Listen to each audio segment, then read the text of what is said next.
সম্মিলনীর সামনে রয়েছি আমরা, মণ্ডপের সামনে, এবং যেখানে মানুষের ভিড় দেখা যাচ্ছে, ঠাসা ভিড়, বিভিন্ন প্রান্ত থেকে মানুষ আসছেন এবং এইখানে এসে তারা যে মণ্ডপ দেখছেন সেই মণ্ডপে মহাদেবের যে প্রকৃতির কোলে তার উপাসনা, তার যে দুটো রূপ সেইটা প্রকাশ করা হয়েছে।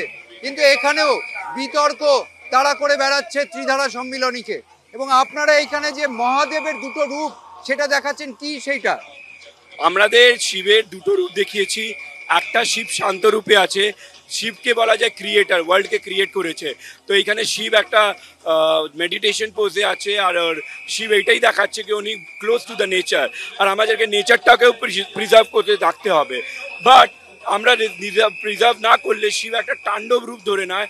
তো আমরা শিব তাণ্ডবের একটা লাইভ পারফর্মার আমরা করেছিলাম, ও আমাদের প্যান্ডেল একটা পার্ট ছিল ডান্স পারফরমেন্সটা, বাট আনফর্চুনেটলি ওইটা আমরা দেখাতে পারছি না। বেনারস দিয়ে আমাদের টিম এসেছিল 30টা, এই 30টা বেনারসের টিম আমাদের আগরিরা লাইভ পারফরমেন্স করছিল। আপনারা যে এটা বন্ধ করলেন, কেন বন্ধ করলেন? কারণ 3 দিন হয়ে গেল, আজকেও আমরা দেখলাম যে আর্টিস্টরা তারা এসেছিলেন ওপরে, তারা এখানে জড়ো হয়েছিলেন, আবার তারা নেমে গেলেন। কি হয়েছে, কেন আপনারা এই সিদ্ধান্ত নিলেন? মানুষের জনস্রোত আমাদের এটা, প্রশাসন যেইভাবে আমাদেরকে গাইড করছে ওইভাবেই আমাদেরকে। প্রশাসন কি বলেছে?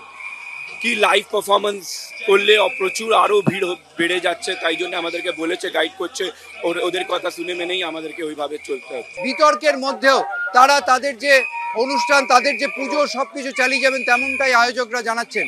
ক্যামেরায় পার্থপ্রতিম রায়ের সঙ্গে ঝিলম করঞ্জয়, এবিপি আনন্দ, কলকাতা।